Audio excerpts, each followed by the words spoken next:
Hello, I'm Tom Kimmel. Robin, thank you for that inflated introduction that I provided for you. I'm going to tell you a story, two actually, about General Marshall and the Pearl Harbor attack. But first, this. Here is my Board for Correction of Naval Records BCNR update. See item 10 of the graphic, which was my father and uncle's original petition to BCNR seeking administrative action to remove injustice in the Admiral Kimmel matter. It was erroneously and inappropriately closed by BCNR without hearing the merits. Accordingly, I submitted a petition to BCNR exactly 30 years later. See item 14 on the graphic. BCNR, by agreeing to hear my petition in 2017, effectively admitted error in 1987. In 2018, I was told the board would probably meet on April 26, 2018, and probably make its recommendation then. I had prepared a presentation for the board and requested to give it to the board in person when they met. Because I was not notified that the board did meet on April 26, 2018, I prepared an updated presentation for them on June 8, 2018. In August, 4 months after the board was to meet, I was advised that the board did meet on April 26, 2018, and made its recommendation that day, and that my petition had been sent to the Assistant Secretary of the Navy about 3 weeks prior. Disappointed, and now knowing that I would not be permitted to appear before the board in person, I immediately posted to my website and to YouTube both presentations. As of this recording, I have not been permitted to know what the recommendation of the board was. All this seems to me to be somewhat analogous to Admiral Kimmel's situation in 1944, when the Naval Court of Inquiry virtually exonerated him, but the Navy Department refused to release any part of the Naval Court of Inquiry's report. Ladies and gentlemen, I am frequently asked, what are the reasons that Rear Admiral Kimmel has been denied advancement on the retired list?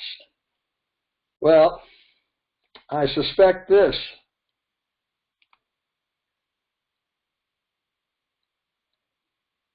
But alternatively, there is this possibility.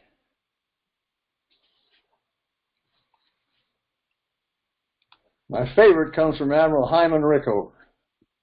If you're going to sin, sin against God, not the bureaucracy. God will forgive you, but the bureaucracy won't. Okay, time to get serious on why the President has not followed the Congress's recommendation to advance Kimmel. Chief of Naval Operations James Holloway III put it succinctly. It's totally political. We have to find a way that the President could make this judgment and politically benefit from it. Time to get more serious. Professor Michael Gannon, writing the remarkable Pearl Harbor book, Pearl Harbor Betrayed, in 2001, said princely self-esteem and institutional sclerosis prevented the Navy Department from acknowledging misjudgments of its own. Time to get deadly serious. Andrew Robertshaw is a United Kingdom historian. So why have the last four presidents chosen not to reinstate the full ranks of Admiral Kimmel and General Short? Especially when in 2000, a U.S. Senate resolution exonerated both men. I think the reason that modern American presidents have refused to see Kimmel reinstated to his original rank is because it's such a stain on American history. You risk reopening the case against the president at the time, FDR. So going back, looking at it again, is dangerous. Dangerous? How so? Well, one example, if you keep the focus on Kimmel and Short and away from Pearl Harbor-related Soviet espionage, actual or suspected in the President Roosevelt administration by Harry Dexter White, Launchlin Curie, Harry Hopkins, and many, many others, as revealed by Venona, and you keep the focus where it's not dangerous. Admiral Kimmel had 3 sons. The first one was killed in the war. My dad was almost killed in the war, and a much younger son who also fought on Navy ships in World War II. He was on the Vixen and the Ranger. This is my favorite photograph of all time, and the reason for it is simple, because I know how difficult it was for the Time Life photographers that took this photograph in 1991 to get both my father and my uncle smiling at the same time like they are here. And speaking of smiling faces, pictured here are former Chief of Naval Operations, former Chairman of the Joint Chiefs of Staff, and Pearl Harbor survivor Admiral Thomas Moore. Next to the Admiral is me, next to my father. There also is my cousin next to his father. And seated at the far right is the remarkable Admiral Kimmel attorney, Ed Hannafy, still on the job. And not to be forgotten, very importantly, is Coronado's own Steve Herrick, my brother-in-law, albeit a much younger version, and not looking too pleased either. If, during my presentation, you suspect that I might miss the mark from time to time, please be guided by this graphic. As you can see from this and the preceding graphic, I count on my brother-in-law, Steve Herrick, to assist me. That would be Steve in costume on the right. Okay, magic. A terribly important concept in understanding the Pearl Harbor story. Magic was the code word for the secret American decoding of any Japanese coded material. Prior to the attack, magic gave indications of the time, place, reason, and deceit plan to cover the attack. Here is what Admiral Kimmel's counsel, Ed Hannafy, had to say about the importance of magic. On Oahu, the naval and army commanders heard nothing of the Japanese reactions to the embargoes. They were advised that although the bans were enforced, no hostile reaction by Japan was expected. Kimmel, Hannafy believes, was badly served. Pearl Harbor did not have the purple machine which was necessary to intercept the critical Japanese diplomatic messages. As a consequence, Kimmel was dependent upon Washington to get him that type of intelligence. From time to time, he received messages indicating that he was getting some of the intercepts. He expected that he would get all of that type of information which affected his disposition. He had specifically asked for intelligence information that bore upon his problem of defense of the fleet and the base, and he'd been assured he was going to get it. So the absence of the machine and the sporadic intercepts which he got lulled him into a false security in the belief he was getting the intelligence which he needed, and he wasn't. Okay, it's time for the first General Marshall story, which sets a foundation for the much more important second story. Marshall's interview with 60 war correspondents in Algiers, North Africa, in 1942. I'm going to read you the entire article written by Fred Payton, one of the correspondents at the interview of Marshall, that he posted to the Reader's Digest in 1944. A door opened. A hush fell. General Marshall walked in. He looked around the room, his eyes calm, his face impassive. To save time, he said, I'm going to ask each of you what questions you have in mind. His eyes turned to the first correspondent. What's your question? A penetrating query was put. General Marshall nodded and went on to the next man. And so around the room until 60 correspondents had asked challenging questions ranging from major strategy to technical details of the war on a dozen fronts. General Marshall looked off into space for perhaps 30 seconds. Then he began. For nearly 40 minutes he spoke. His talk was a smooth, connected, brilliantly clear narrative that encompassed the war. And this narrative, smooth enough to be a chapter in a book, included a complete answer to every question we had asked. But what astounded us most was this. As he reached the point in his narrative which dwelt upon a specific question, he looked directly at the man who had asked the question. Afterward, I heard many comments from the correspondents. Some said they had just encountered the greatest military mind in history. Others exclaimed over the encyclopedic detail Marshall could remember. All agreed on one thing. That's the most brilliant interview I have ever attended in my life. Okay, let's compare General Marshall's remarkable performance in 1942 with his performance testifying before the Army Pearl Harbor Board in 1944 and the Joint Congressional Committee in 1945 and 46. So, Congressman Keith of the Joint Congressional Committee interviewing General Marshall. General Russell of the Army Pearl Harbor Board in 1944 asked you, General Marshall, this question. In this letter of February 7, 1941, General, the statement is made by you to General Short, the head of the Army Hawaiian Command, that the risk of sabotage and the risk involved in a surprise raid by air and by submarine constitute the real perils of the situation.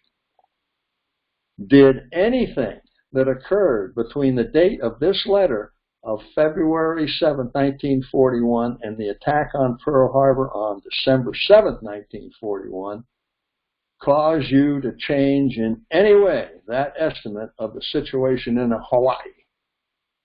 General Marshall, nothing occurred. General Marshall to the Joint Congressional Committee. That is correct. That is still my view. Well, this suggests that something profound occurred. 22 days before the Pearl Harbor attack, General Marshall secretly briefed 7 members of the press on U.S. relations with Japan. 2 members, Robert Sherrod of Time magazine and Ernest Lindley of Newsweek magazine, memorialized the event. Sherrod that day in a memorandum quoting and paraphrasing Marshall. According to the memo, Marshall said, "We have access to a leak in all the information the Japanese are receiving concerning our military preparations. especially in the Philippines. In other words, we know what they know about us, and they don't know that we know it.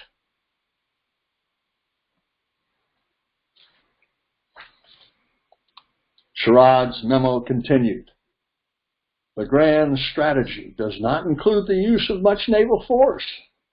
Marshall indicates that he believes U.S. bombers can do the trick against Japanese naval strength and against Japanese cities without the use of our shipping.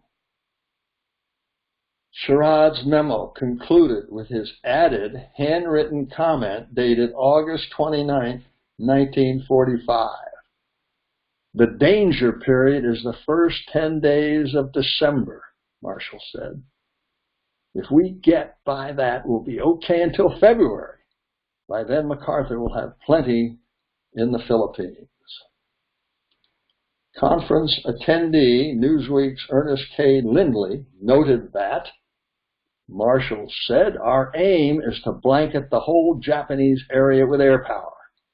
Our own fleet, meanwhile, will remain out of range of Japanese air power at Hawaii. Historian Hanson Baldwin, in his 1950 book, Great Mistakes of the War, summed up Sherrod's and Lindley's accounts without identifying Marshall as the source of information, styling it as a profound catalog of error, and identifying Marshall only as a spokesman from the Pentagon. Baldwin reported that Marshall said we were on the brink of war with Japan. If the Pacific War was started, there would not be much need for our Navy. The U.S. bombers could do the trick virtually single-handed, or to paraphrase the spokesman's words, without the use of our shipping. Our own Pacific fleet would stay out of the range of Japanese air power in Hawaii.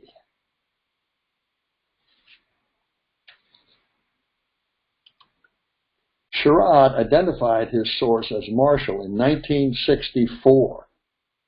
Kimmel deceased in 1968. Admiral Kimmel wrote in 1954, I now believe that the Washington newspaper correspondents and the editors of our leading newspapers were much more accurately informed of the seriousness of the situation than were the commanders at Pearl Harbor. Though Marshall's role in the secret conference was apparently never known to Admiral Kimmel, it would suggest that Kimmel was correct, but did not know the half of it. Kimmel also wrote in 1954 that no one has ever explained why the weaknesses so clearly described in the Secretary of the Navy's letter of 24 January 1941 were permitted to continue during all these months at this outlying station, whose security was vital to the safety of the fleet and of the United States. Marshall's secret conference would suggest an explanation. The man with the overall responsibility for the defense of the fleet while in Pearl Harbor, Marshall, thought the fleet would stay out of the range of Japanese air power in Hawaii. Marshall, in a May 1941 aide-memoire, stated Hawaii would be defended by 35 of our most modern flying fortresses, B-17s. But on December 7, 1941, Short had but 6. On May 19, 1941, Marshall stopped 14 B-17s of the most modern type earmarked for Hawaii and told Secretary of War Stimson that it would not affect the impregnability of Hawaii. Of 180 long-range bombing planes authorized by the War Department early in 1941, only 12 had arrived, and of these 6 were out of commission as they had been stripped of vital parts to enable other planes of similar type to continue their flight to their destination in the Philippines. Of 100 Navy patrol planes authorized for the 14th Naval District at Pearl Harbor, not one had arrived prior to December 7, 1941. The Joint Congressional Committee, in its volumes, included a Kimmel to Chief of Naval Operations Admiral Stark letter of July 30, 1941, in which Sink-Pack Kimmel protests supplying aircraft to the Russians when our own deficiencies are so great in Hawaii. And what are we to make of this? In a recorded interview, General Marshall told his biographer, Forrest Poe, in 1957, that Hopkins' job with the president was to represent the Russian interests. My job was to represent the American interests. Well, apparently Hopkins, at least, was doing his job. Minnesota Congressman and Marine Corps General Melvin Moss said that when 250 patrol aircraft were produced and Washington ordered them sent to Britain, admirals protested to President Roosevelt, who referred them to Hopkins. Hopkins received them as he lay in bed nonchalantly smoking a cigarette. He listened to them and then told them the interview was over and then he had already made this allocation. Admiral Kimmel told Congressman Moss, if those 250 patrol planes had been sent to Hawaii, the December 7 attack could never have succeeded and probably would never have been attempted. Kimmel wrote in 1954 that, I shall always regret, that the committee rules prevented my counsel, Charles Rugg, from examining witnesses. I am confident that a much clearer picture would have resulted had he been permitted to do so. So why did Kimmel say that? He said that because the only tribunal that accorded Admiral Kimmel the opportunity to defend himself by allowing his counsel to call and cross-examine witnesses resulted in his virtual exoneration. Kimmel's comment would have been even more appropriate had he been referring to the kid gloves treatment the Army Pearl Harbor Board provided General Marshall. Marshall testified 3 times to the Army Pearl Harbor Board. Each time, questions were submitted to him in writing in advance. Twice, the Army Pearl Harbor Board actually went to his office for his testimony. The last time he testified to the Army Pearl Harbor Board, no follow-up questions were allowed.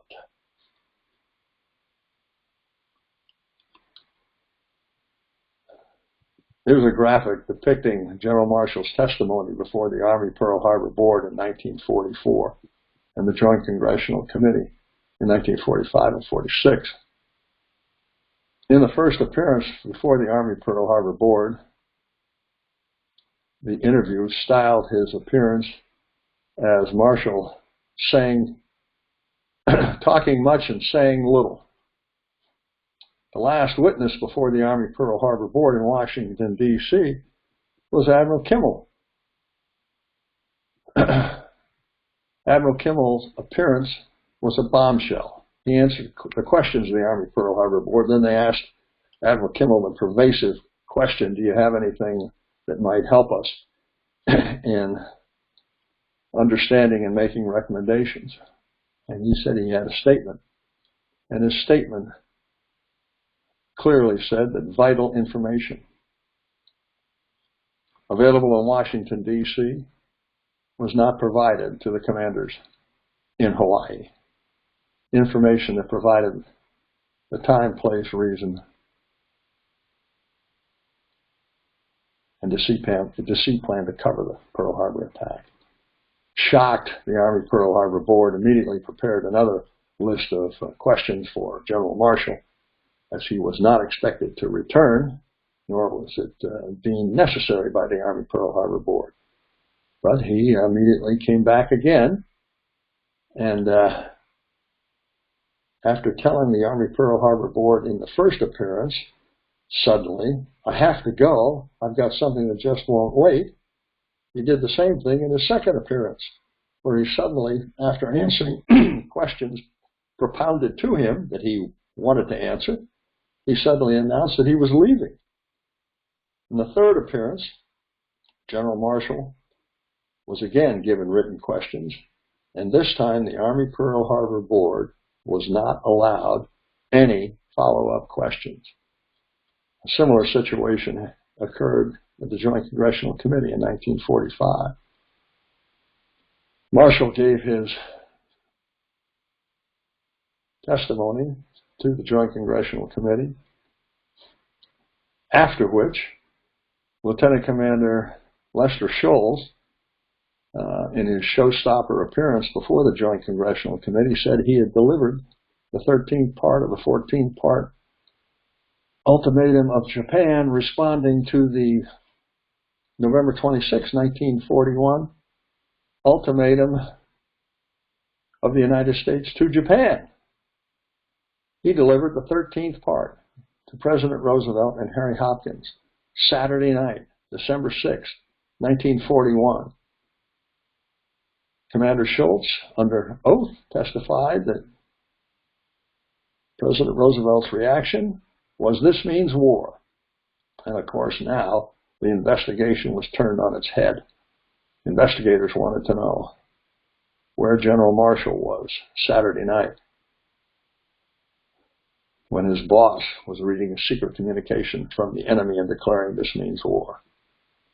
And that's why General Marshall was compelled to a second appearance before the Joint Congressional Committee, in which he, of course, said famously he didn't recall where he was. And he also said that even if he had known that the president was declaring this means war after reading the 13th part of a 14-part message, it would not have moved him into any action, which curiously was not the reaction when Chief of Naval Operations Stark was asked the same question. He also said, of course, he didn't know where he was Saturday night. But then he went on to say, if he had known that the president was declaring this means war after reading secretly an enemy dispatch, he immediately would have sought out that 13th part and gone into action. Well, so it goes. Kimmel wrote in 1962 in a follow-up to his book, and in response to the chairman of the House Appropriations Committee declaring that Kimmel was guilty not only of failing to prevent World War II, but of failing to prevent the Cold War. In that follow-up writing by Admiral Kimmel, he said, code-breaking information, which was denied to the Hawaiian commanders, was supplied to the American commanders in the Philippines and to the British. Neither Kimmel nor any Pearl Harbor investigation knew that code-breaking information, virtually identified as such by Marshall, was also supplied to reporters by General Marshall on November 15, 1941, 22 days before the Pearl Harbor attack. The proceeding notwithstanding, Marshall repeatedly testified as to the utmost importance in protecting the secret of our ability to read Japanese codes. Too secret to reveal to Kimmel, or to Short, or to the Army Pearl Harbor Board, or to the Naval Court of Inquiry, but not too secret, apparently, to reveal to reporters 22 days before the attack. Time to hear from the old man himself. We needed one thing, which our own resources could not make available to us.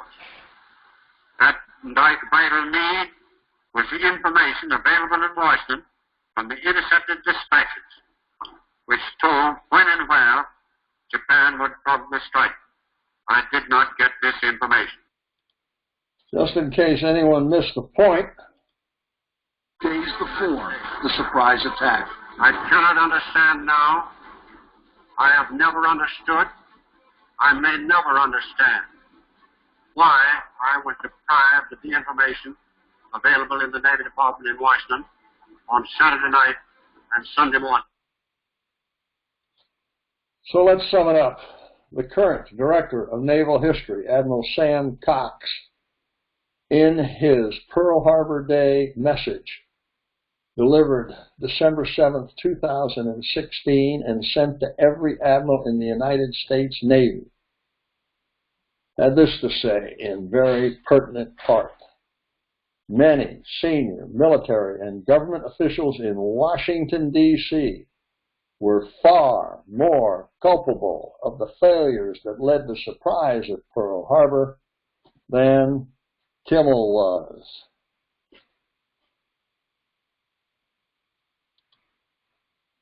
Let me start the question and answer period by asking you a question, ladies and gentlemen.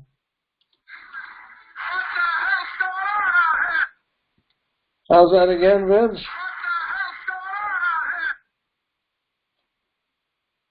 That concludes my formal remarks, and I'm ready for your questions. Thank you very much for your kind attention.